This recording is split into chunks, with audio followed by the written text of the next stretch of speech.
अखाड़ों के बारे में ज्यादा नहीं जानते, लेकिन महाकुंभ के दौरान लोगों को अखाड़ों के बारे में बहुत कुछ सुनने को मिला है और साथ ही लोगों को अखाड़ों की भूमिका भी पता चली है। पर अभी भी बहुत से लोगों के मन में जिज्ञासा है कि नागा साधु या सन्यासी किस तरह अखाड़ों से जुड़ते हैं और इन अखाड़ों को बनाने का आखिर उद्देश्य क्या है। उससे पहले हम ये भी जानेंगे कि आखिर अखाड़ों के स्नान के पीछे की कहानी क्या है, साथ ही कब से इसकी परंपरा चली आ रही है।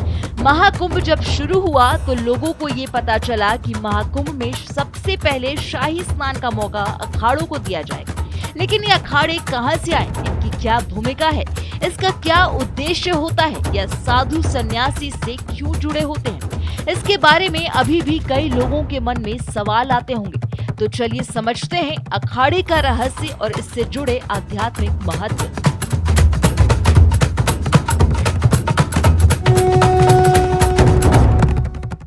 दरअसल अखाड़े साधु संतों के संगठन हैं जो सनातन धर्म की रक्षा और आध्यात्मिक परंपराओं को बनाए रखने का कार्य करते हैं। महाकुंभ में इनका विशेष महत्व है क्योंकि ये साधु संतों के आपसी समागम और धर्म के प्रचार प्रसार का मंच है। अखाड़ों की स्थापना धर्म और संस्कृति की रक्षा के लिए की गई थी। ये संगठन प्राचीन काल में धर्म की रक्षा के लिए हथियार चलाने में भी प्रशिक्षित होते थे। अखाड़े गुरु शिष्य परंपरा पर आधारित होते हैं। हर अखाड़े में एक आचार्य गुरु होता है और उनके नेतृत्व में शिष्य तप, साधना और योग करते हैं। अखाड़े में शामिल साधु संत संस्कारिक जीवन त्याग कर आध्यात्मिक साधन में लीन रहते हैं। ये तपस्वी, योगी और सन्यासी होते हैं।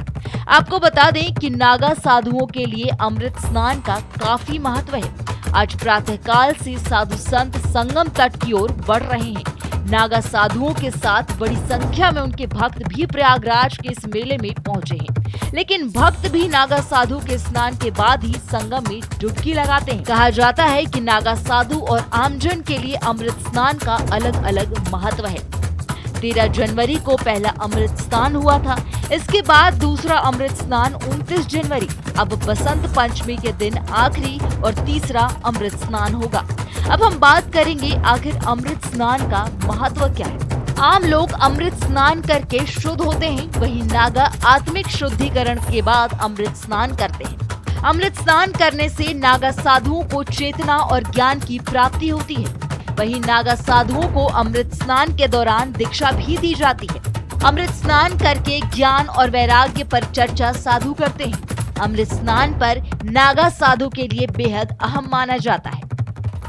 वहीं अगर देश भर में अखाड़ों की संख्या की बात करें तो कुल संख्या 13 है।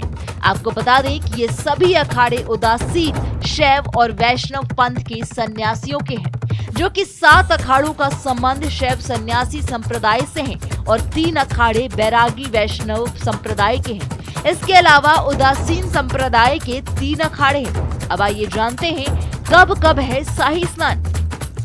14 जनवरी 2025 मकर संक्रांति, 29 जनवरी 2025 मौनी अमावस्या, 3 फरवरी 2025 बसंत पंचमी, 12 फरवरी 2025 माघी पूर्णिमा, 26 फरवरी 2025 महाशिवरात्रि। धार्मिक मान्यता है कि महाकुंभ में शाही स्नान करने से सभी तरह के सभी पाप धुल जाते हैं और जीवन में आ रहे दुख और संकट से छुटकारा मिलता है। महाकुंभ में शाही स्नान का विशेष महत्व है। शाही स्नान में सबसे पहले साधु संत स्नान करते हैं, इसके बाद आम जनता स्नान करती है।